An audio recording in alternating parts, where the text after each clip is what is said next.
जय श्री कृष्णा, जय श्री राम, जय गौ माता, जय राधे श्याम। आप देख रहे हैं तुलसी तपोवन यूट्यूब चैनल और इस वीडियो में हम चर्चा कर रहे हैं विजया एकादशी व्रत कथा, जिसकी बहुत बड़ी महिमा है। सबसे पहले तो मैं इसका महात्म्य ही आपके बीच में मैं निवेदन कर दूं, जिसमें कहा गया है कि विजयायाश महात्म्यम सर्वकिल्वसनाशनम पठना श्रवणाश्चैव वाजपेय फलम लभेत। यानी विजया एकादशी का व्रत, इसकी महिमा सभी पापों को विनष्ट करने वाली है। इसके पढ़ने से, श्रवण करने से वाजपेयी याग का फल प्राप्त होता है। यह इसका बहुत बड़ा महात्म्य है। आइए अब थोड़ी हम इसी की व्रत कथा सुने लेते हैं। राजा युधिष्ठिर ने कहा भगवान श्री कृष्ण को कि फाल्गुनः स्यासते पक्षे किम नामई एकादशी भवेद कथयस प्रसादेना वासुदेव ममाग्रतः। हे भगवान, मैं आपसे पूछना चाहता हूँ, जैसे आपने पिछली जया एकादशी की महिमा बताई, आपने कहा था दत्तान कारता शैव जयास्तु व्रतम कृतम। जो जया एकादशी का व्रत करता है सर्वदानान तेनैव सर्वज्ञा शेषता, उसे सभी दान करने का फल प्राप्त हो जाता है। आपने बोला था, आपने कहा था पठना श्रवणात् राजन अग्निष्टो फलम लभेत। इस एकादशी का, जया एकादशी का व्रत करने से अग्निष्टो फल प्राप्त होता है। तो मैं आपसे पूछना चाहता हूँ कि फागुन के कृष्ण पक्ष में पड़ने वाली एकादशी की क्या महिमा अपने आप में। तब भगवान श्री कृष्ण कहने लगे, नारदः परिप्रपक्ष ब्रह्मांडम कमलासनम फाल्गुनः स्यासते पक्षे विजया नाम नामतः। हे धर्मराज युधिष्ठिर, जो तुमने मुझे पूछा है, यही एक बार नारद जी ने ब्रह्मा जी को पूछा। तब विधाता ब्रह्मा ने कहा कि इस एकादशी का नाम विजया नाम की एकादशी है। तस्या पुण्यम द्विज श्रेष्ठ कथयस प्रसादतः। अब इसका महात्म्य क्या है वो सुनिए। ब्रह्मा जी बता रहे थे कि शृणु नारद वक्ष्यामि कथाम पाप राम पराम। जो विजया एकादशी की कथा को सुनेंगे उनके संपूर्ण पाप जल करके राख हो जाएंगे। इन्नई कश्या यदाख्यातम मयि त्वे द्विजयाव्रतम। जो इस व्रत को करेगा, ब्रह्मा जी बता रहे थे कि जो इस व्रत को करेगा उसके जीवन के संपूर्ण अपराध समाप्त हो जाएंगे। यह प्राचीन व्रत है, यह पवित्र है तथा पाप नाशक है, संपूर्ण पापों को जलाने वाला। जयम ददात विजया नृपाणाम वही न संशय। इसमें कोई संशय वाली बात नहीं है। यह निश्चित रूप से राजाओं को विजय प्रदान करने वाली एकादशी है। प्राचीन काल में भगवान रामचंद्र 14 वर्षों के लिए वन में गए और वे सीता जी, माँ सीता तथा लक्ष्मण जी के साथ पंचवटी में निवास करने लगे। पुरा रामो वनम यातो वर्षाण्यैव चतुर्दशा निवसत पंचवट्याम तु सह सीता स लक्ष्मण। भगवान पंचवटी पर लक्ष्मण के साथ रहे। जब वहाँ पर विजय स्वरूप श्री रामचंद्र जी निवास करते थे, उस समय अपने लालच के कारण रावण ने माँ जानकी का हरण किया, ऐसा ग्रंथ में लिखा हुआ है। तत्रैव वसत तस्य रामस्य विजयात्मनः रावणेन हृता लोल्याद भार्या सीता यशस्वनी।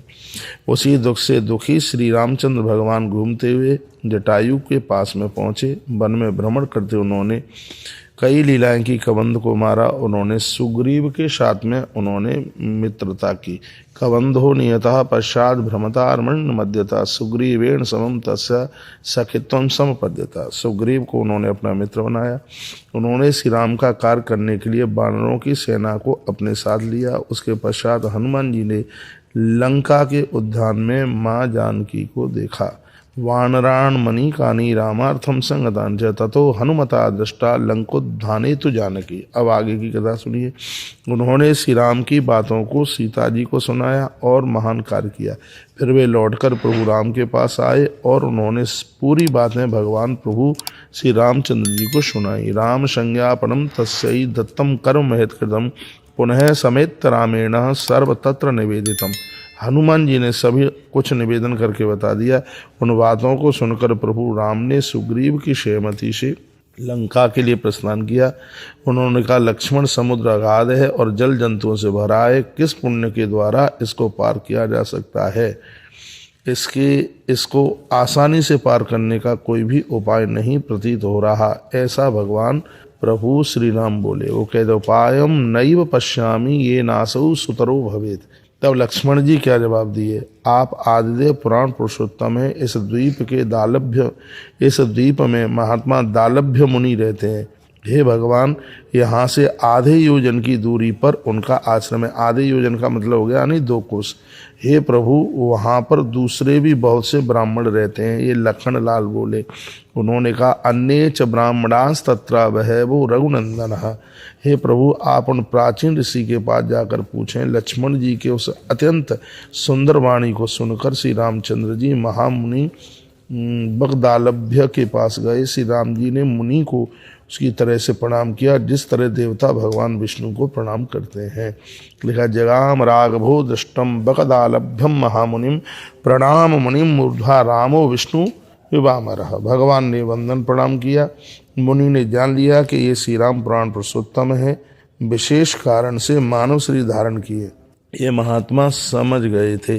ज्ञाता मुनिस ततो रामम पुराणम पुरुषोत्तमम केनापि कारणे नैव प्रविष्टो मानसी तनम उवाच स ऋषि तुष्ट कुतो राम तब आगमन। तब ऋषि ने पूछा कि हे प्रभु, आपका आगमन इस वन में किस लिए हुआ है, आप बताइए, आपके आने का प्रयोजन क्या है। तब भगवान प्रभु राम जी ने कहा, तत्प्रसादादहम विप्रातीरम नदन दीपते आगतोष्मी समसैन्योत्र लंकाम जेतु सराक्षसाम। भगवान राम ने कहा, हे विप्र, आपकी कृपा से मैं सागर के तट पर मैं लंका पर विजय प्राप्त करना चाहता हूँ और आपकी कृपा से यह समुद्र जिस तरह आसानी से पार किया जा सके उस उपाय को आप बताएं। आप मुझ पर कृपा करें। ये प्रभु श्री राम जी ने पूछा। तमोपाहम बदमुने प्रसादम कुर सांप्रतम। मुझे आपके आशीर्वाद की जरूरत है। मैं इसी प्रयोजन से आपका दर्शन करने के लिए यहाँ आया हूँ।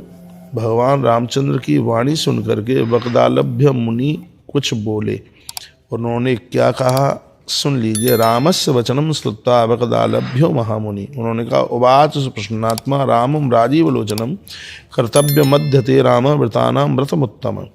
अत्यंत प्रसन्न होकर कमलनयन प्रभु राम ने कहा कि हे राम से महात्मा ने कहा, हे राम, आज आप सर्वोत्तम व्रत करें। इस व्रत को करने से आप आसानी से लंका पर विजय प्राप्त कर लेंगे।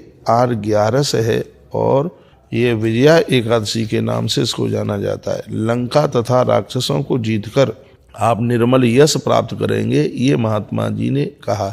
लंका जित्वा राक्षसांश स्वेच्छाम कीर्तिमाप्स्यसि। एकाग्र मन के द्वारा आप इस व्रत को करें। फाल्गुन कृष्ण पक्ष में विजया एकादशी पड़ती है। हे श्री राम, उसका व्रत करने से आपको विजय की प्राप्ति होगी और आप निश्चित रूप से वानरों के साथ समुद्र को पार कर जाएंगे। ये मेरा वचन है। तस्याव्रतेन हे राम विजयस्ते भविष्यति निसंशयम समुद्रम तम तर्ष्यसि सवानर। बंदरों के साथ आप पार हो जाओगे। हे राजन, इस व्रत की फलप्रद विधि को आप सुने। 10वीं तिथि को सुवर्ण या चांदी या तांबे का या मिट्टी का एक घड़ा लें। उसमें जल और पल्लव डालकर उसकी स्थापना करें। उसके नीचे सप्त धान्य डालें और ऊपर जौ रखें। उसके ऊपर भगवान नारायण की स्वर्ण निर्मित या और भी कोई तस्वीर मूर्ति स्थापित करें। एकादशी के दिन प्रातः स्नान करें। उस घट के गले में माला डाल दें और उसमें अनुलेपन लगाएं यानी चंदन रोली लगाएं। फिर उसको स्थापित करें। उसमें सुपारी डालें। नारियल से विशेष रूप से उसकी पूजा करें क्योंकि नारियल के बिना कलश अधूरा रहता है, ऐसा महात्मा बोले। गंध, धूप, दीप तथा अनेक प्रकार के नैवेद्यों का भोग लगाएं। लिखा है, एकादशी दिने प्रातः स्नानम समाचरेत निश्लम स्थापिये कुंभा कंठ माल्यानुलेपने पूंगी फलई नारकेलहि पूजिक से विशेषता गंधई धूपश दीपैश नैवेद्य विविधापि कुंभाग्रे तदिनम रामम नियते सत्कथा देवी रात्रौ जागरणश्चैव तस्याग्रे कारणीय बुधः। महात्मा जी ने कहा, उस घट के सामने ही बैठकर कथा एकादशी की सुनी जाए और रात में जागरण किया जाए। व्रत के लिए घी तथा अखंड दीपक जलाएं। द्वादशी के दिन जब सूर्योदय हो जाए उस घट को नदी या झरना या सरोवर आदि जलाशय में लाकर उसको प्रवाहित कर दें। और फिर कहा कि भगवान की मूर्ति के साथ उसे वेदज्ञ ब्राह्मण को दान में दे दें। घट के साथ ही महादानों को भी करना चाहिए क्योंकि एकादशी के दिन किया गया दान अक्षय हो जाता है, बहुत ज़्यादा पुण्य प्रदानित करता है। यदि ये आपने कर लिया तो निश्चित रूप से आपकी विजय होगी। अनेन विधना राम यूथपै सह संगता कुरुव्रतम प्रयत्नेन विजयस्तत्य भविष्यति। तो आपकी विजय होगी, आपकी विजय को कोई रोक नहीं सकता। भगवान श्री कृष्ण कहते हैं, धर्मराज युधिष्ठिर, ब्रह्मा जी ने कहा, इस तरह सुनकर रामचंद्र जी ने उसी प्रकार से व्रत किया। व्रत करने के बाद भगवान प्रभु श्री राम विजयी हुए। इति श्रुत्वा तथो रामो यथोक्त मकरुत्तदा कृते व्रतेश विजयी बभूव रघुनंदनः। उन्होंने लंका को जीत लिया, सीता माता को प्राप्त किया। हे पुत्र नारद, इस विधि से जो मनुष्य व्रत करता है इस लोक में विजय प्राप्त करता है और अक्षय परलोक को प्राप्त करता है। अतएव हे पुत्र, विजया एकादशी का व्रत सभी वैष्णव हरिभक्तों को करना ही चाहिए। विजया का महात्म्य सभी पापों को नष्ट करने वाला होता है। इसके पढ़ने वाला, इस कथा को पढ़ने वाला और सुनने वाला दोनों ही वाजपेयी यज्ञ के फल को प्राप्त करते हैं। यह लोके जया प्राप्ति परलोकस्तदाक्षया एतस्मात् कारणात् पुत्रा कर्तव्यम विजयाव्रतम। विजयायाश महात्म्यम सर्वकिल्यवसनाशनम पठना श्रवणाशैव वाजपेयी फलम लवेत। जो इस व्रत कथा को सुनेंगे उनके संपूर्ण अपराध जल करके समाप्त हो जाएंगे और उनको वाजपेयी यज्ञ करने का सौभाग्य फल प्राप्त होगा। यह इतनी बड़ी महिमा एकादशी की है। एक बार जयकारा लगाइए, बोलिए विजया एकादशी मैया की जय हो। ये 11 का व्रत बहुत पुण्य दे देता है, बहुत दान करने का फल दे देता है। इसलिए हरि वैष्णव जनों को एकादशी का व्रत करना चाहिए। भगवत कृपा से एकादशी 7 तारीख की है और यूँ तो लोग 6 तारीख को भी करेंगे क्योंकि उदिता में एकादशी पड़ी है 6 को भी। लेकिन जब एकादशी 2 दिन पड़ती है तो वैष्णव जनों को एकादशी दूसरे ही दिन की करनी चाहिए। सीधाम वृंदावन में एकादशी 7 तारीख को है। निम्बार्काचार्य जी महाराज की भी एकादशी, इस्कॉन की भी एकादशी ये 7 ही तारीख को है और तुलसी वन आश्रम में भी एकादशी 7 ही तारीख को है, यानी 7 मार्च को। बहुत बहुत धन्यवाद वीडियो पूरा सुनने के लिए। और इस एकादशी की व्रत कथा आपने तो सुनी ही है और आगे भी लोगों को भेज दीजिएगा। और मैंने ग्रंथ से ये आपको एकादशी की कथा सुनाई है। ग्रंथ में लिखा है कि एकादशी व्रत कथा सुनने से 1000 गायों का गौदान करने का फल प्राप्त होता है। और विजया एकादशी में पठना श्रवणा शैव वाजपेय फलम लवेत। ये विजया एकादशी की व्रत कथा सुनी जाए तो वाजपेयी यज्ञ करने का फल प्राप्त होता है। सभी एकादशी करने वाले भक्तों के लिए जय श्री कृष्ण, जय श्री राम, जय गौ माता, जय राधे श्याम। अगली वीडियो में आपको प्रदोष के बारे में भेज रहा हूँ। आप अपना ख्याल रखिए, अपना ध्यान रखिए। इन्हीं शब्दों के साथ सभी भक्तों को राम राम जी।